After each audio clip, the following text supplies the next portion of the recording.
Coming up on Mountain News at 5:30, a new bill could save the lives of people who overdose on fentanyl. We'll take a look at what it would do. And President Biden delivers his budget to Congress. We have more on his $6.8 trillion plan as negotiations over the debt limit continue. And we continue to watch the potential for showers returning tonight. Those details coming up as Mountain News at 5:30 starts right now. Dedicated to Southern and Eastern Kentucky, this is WYMT Mountain News at 5:30. Good evening, I'm Steve Hensley. And I'm Olivia Calfee. The opioid epidemic continues to cause problems across the United States. Here in Kentucky, fentanyl is responsible for thousands of overdose deaths. Julia Sandor talked with one representative and supporters who say a bill going through the legislature could save lives. It'll save lives. According to bill sponsor Representative Kimberly Moser, House Bill 353 could make a big difference when it comes to overdoses in the state. What this does is raises awareness. It educates folks everywhere that there is likely fentanyl in any street drug. You cannot trust it.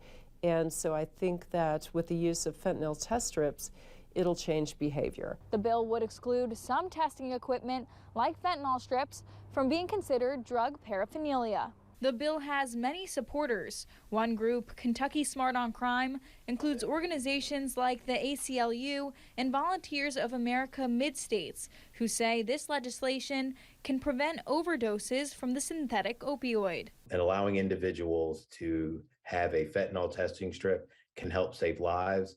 Additionally, the bill will also have an educational program to educate our young folks about the dangers of fentanyl.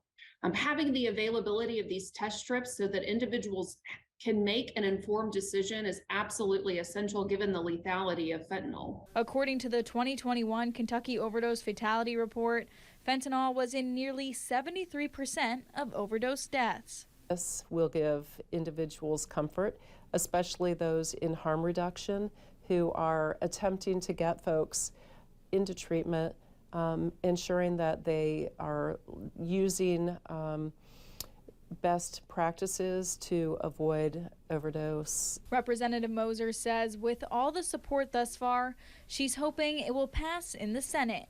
In Frankfort, Julia Sandor, WKYT. The bill says the Cabinet for Health and Family Services will coordinate with the Justice and Public Safety Cabinet to conduct a fentanyl education and awareness campaign statewide.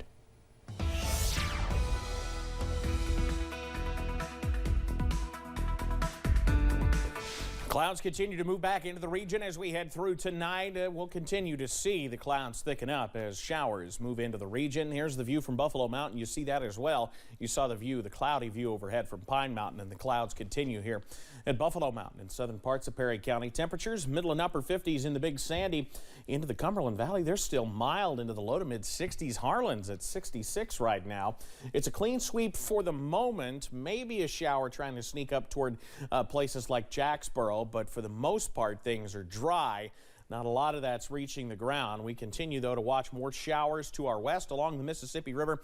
Those will be pushing in during the nighttime hours, but I don't think that we're looking at heavy rain with this particular system in any way, shape, or form. So as we head through tonight, it'll still be chilly, low to mid 40s in many spots. Other spots could, especially in the warmer spots, get near 50, into the 40s as well into portions of the Kentucky River Valley, and same thing into the Big Sandy, even some upper 30s sneaking back in. Details on when we return to some dry weather, at least temporarily, coming up in a few minutes, guys. Thank you, Evan. The fight over the budget is heating up today with President Biden unveiling his proposed budget for Congress to consider. The budget has no chance of passing the Republican-controlled House, but it is the opening salvo in what is likely to be a long fight over raising the debt limit. CBS's Nicole D'Antonio has more from Capitol Hill. President Biden says his proposed budget will shore up entitlement programs such as Medicare while decreasing the deficit. I will protect Social Security and Medicare without any change. Guaranteed. I won't allow them to be gutted or eliminated, as MAGA Republicans threaten to do. The president's $6.8 trillion proposal includes increased spending for the military and social programs. They would be largely paid for by $5 trillion in new taxes on corporations and the wealthiest Americans. The proposal would reportedly cut the federal deficit by nearly $3 trillion over the next decade. Anybody who thinks our present federal tax system is fair, raise your hand. The president's proposal is really just the start of negotiations with Republicans over raising the debt limit. Most lawmakers believe it has little chance of passing Congress. The president shouldn't take it personally. Most presidential budgets are DOA in the Senate. We like to do our own work. House Speaker Kevin McCarthy criticized Biden for not negotiating with Republicans over the debt limit. No one party can solve this. The country wants us to work together. So when the president delays our opportunity to negotiate together to help solve this problem, it only harms our economy more. Republicans say they want guaranteed budget cuts before they'll raise the debt limit. Congress has until the summer to raise the limit in order to avoid default. Nicole D'Antonio, CBS News, Capitol Hill.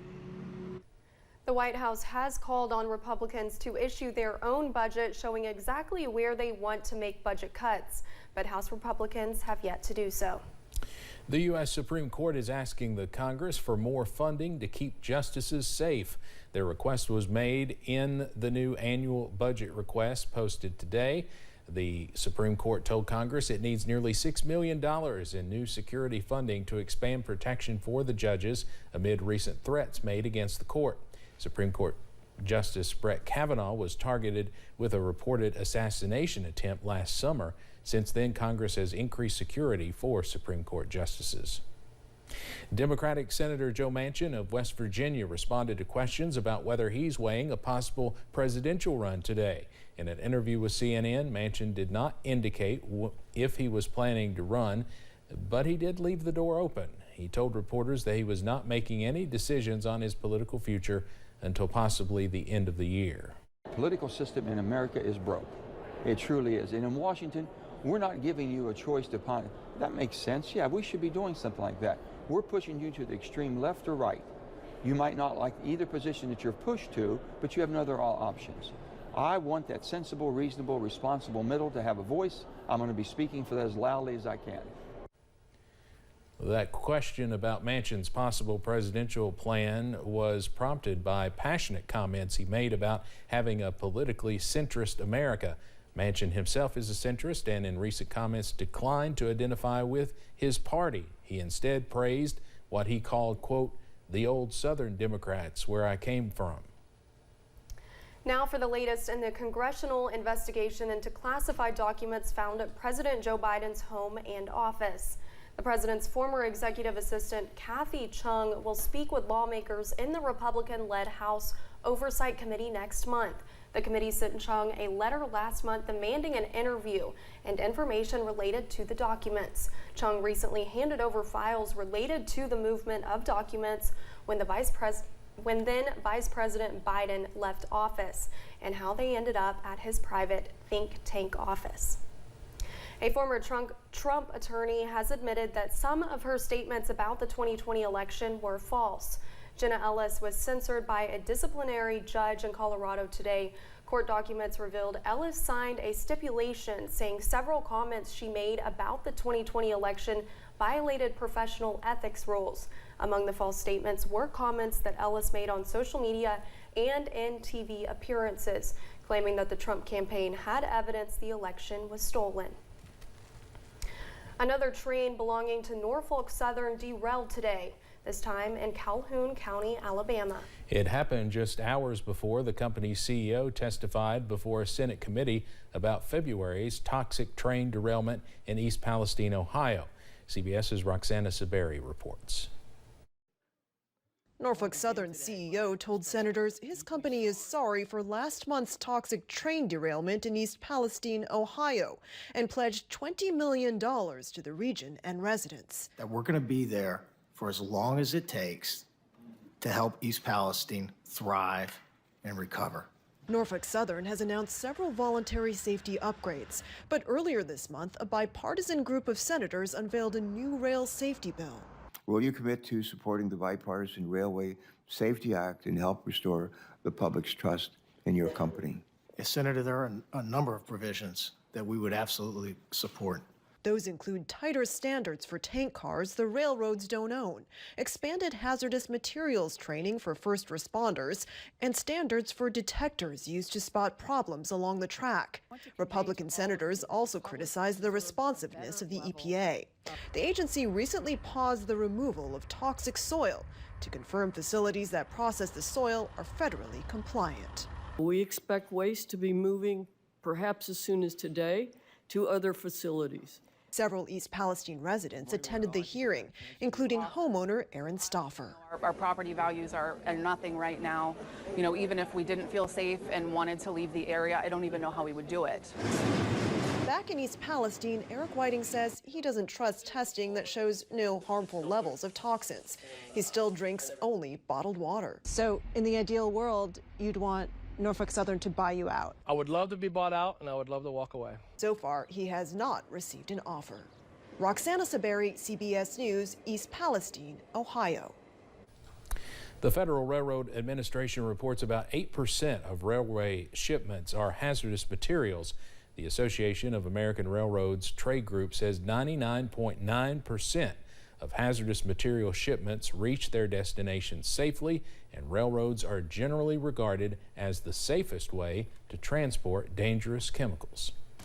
Coming up on Mountain News at 5:30, if you're on a tight budget, it can be tempting to make the minimum payment on your credit card bill. A financial expert explains why it's best to avoid that temptation. And getting rainy with it as we head into the weekend, breaking down when some sunshine could return as well. That's ahead.